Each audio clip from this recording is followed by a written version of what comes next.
السلام علیکم دوستانو، نن به خبرې کوو د پښتو زړې اداکارې د سلما شاه د ژوند او د فن په باره کې چې هغه اوس چېرته زندګي کوي، واده یې د چا سره شوی دی، ډرامو ته یې ولې خیر آباد ویل. دغه ټول معلومات او د سلما شاه د ژوند ټوله قصه در سره په دې ویډیو کې شریکوم.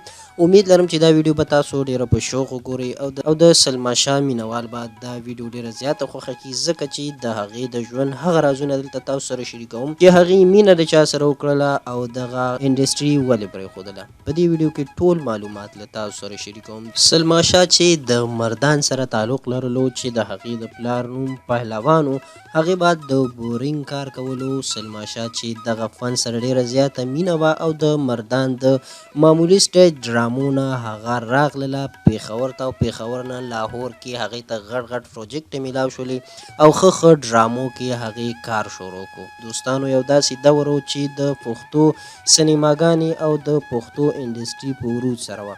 څنګه به چې د پښتو فلمونه په سینما یو تر بل پسې لګېدل، دغسې د پښتو د ډرامو یو داسې دور و چې هلته به په هفته کې 2-3 ډرامې ریلیز کېدلې او هغې به په لکونو باندې بزنس کو. په هغې کې مین یو څو اداکارې وې چې د هغې ډیر زیات شهرت و. په هغې کې نوم د سلما شاه هم و چې خپل ښایست سره سره هغې یو داسې ایکټینګ او اداکارۍ باندې خپل د فن مظاهره په ډرامو کې وکړله چې هر یو مینوال د هغې جوړ شول. دوستانو، هغې په پښتو ډرامو کې بلها کار وکړو او د غټو غټو اداکارانو سره یې کار وکړو چې د هغې ډیر زیات کار د جهانګیر جاني سره شوی دی، چې جهانګیر جاني یو ښه اداکار دی او داسې اکټر دی چې هغه سره نارمل اکټر کار نشي کولی. نو سلما شاه هغې سره ډیر زیات کار کړی دی او همدغه وجه وه چې سلما شاه مینوال ډیر زیات جوړ کړي وو.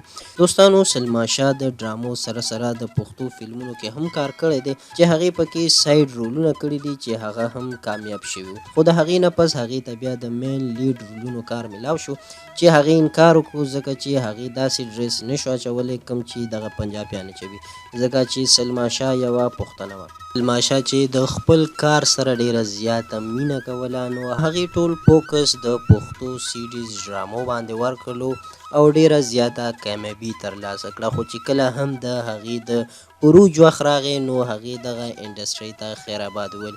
دوستانو، هغې په همدغه دوران کې واده وشو، ځکه چې هغې ډیره زیاته ښکلې وه.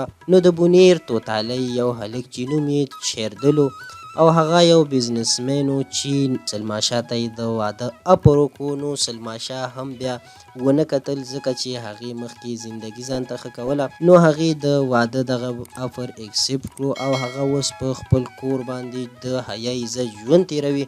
د هغې بچي چې دي هغه حافظ قرآن دي او په لوڼو باندې ښه تعلیمونه کړي دي. سلما شاه چې په دغه وخت کې د فن د پرېښودلو فیصله وکړله، نو هغه یو ښه ثابته شوه، ځکه که نن وخته هغه پاتې وه نو ډیره زیاته ذلیله شوې به وه. نو هغې دغه فن ته خیر آباد وویل او په خپل ژوند او په خپل بچو خاوند باندې فوکس وکړو چې نن هغې سره خوشحاله زندګي تیروي. دغه ځوان هغې ته د حیا څادر په سر کړو، په کور یې کېنوله. تر اوسه پورې هغه ښه د خوشحالۍ زندګي تیروي او ښه خوشحاله ده.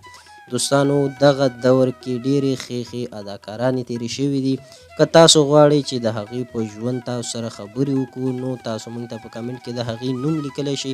د هغې ټول معلومات له تاسو سره موږ دلته د ویډیو په شکل هم شریکولی شو. تاسو وګورئ او د ویډیو نه خوندونه واخلئ. د نور داسې ویډیوګانو لپاره زموږ چینل یار کلیک ضرور سبسکرایب کړئ. تر بلې ویډیو پورې راکړئ اجازه. د الله په امان.